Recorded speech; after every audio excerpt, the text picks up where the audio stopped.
So you have employees and you're starting off this year on a fresh start, and you need to know which forms and what deadlines apply to your organization. In this video, I'm going to break it down.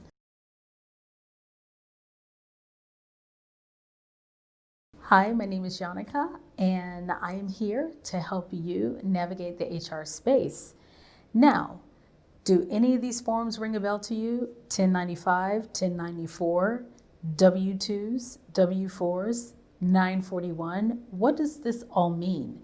So all of these forms have deadlines associated with them, and all depending on whether or not you offer benefits to your employees, or if you have 1099, subcontractors, or full-time or part-time employees, it's important for you to know each of these forms, and it's also important for you to know when those forms are actually due.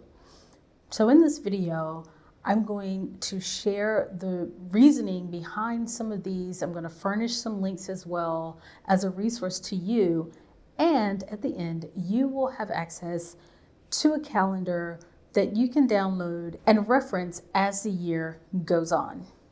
First things first, if you have employees, whether they're part-time or full-time employees, you will need to furnish a W-2 to them. It needs to be mailed out, and it needs to be someplace where the employees can access that information. So say like the employee has opted to receive the electronic version of the W-2, you need to have that information in their hands before the end of this month.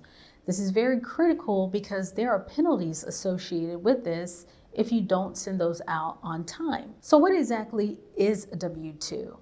The W-2 is something that the IRS requires for employers to report wage and salary information for the employees. So this is something that the IRS has stated you have to have this out. Now, when it comes to 1099, which is for your subcontractors, those who you don't have full control over their day-to-day, they will also need a 1099 issued to them as well. And the deadline still applies.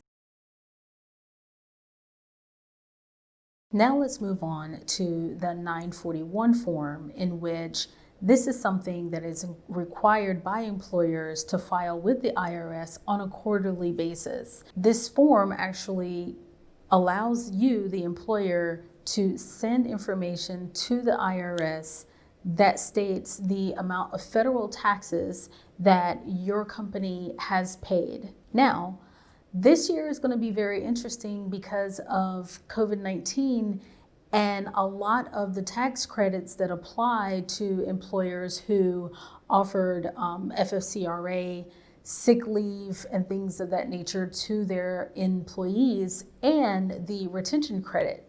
So on this form, you will be furnishing the IRS with that information. Now let's talk a little bit about the 1095 and the 1094.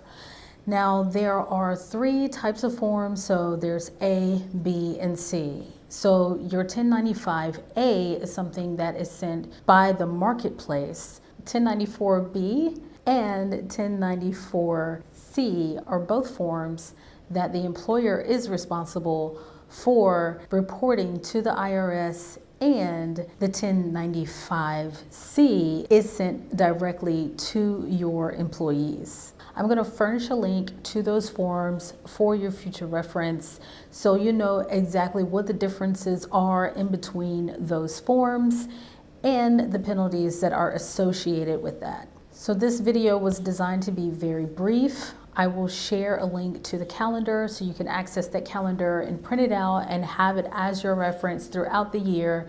There are a lot of things going on this year, a lot of different moving pieces. So if you need any help and you need additional assistance with any of those things, feel free to reach out to me for any clarification. And as always, if you like this content and you like what you've heard, go ahead and click subscribe, and I will see you in the next video.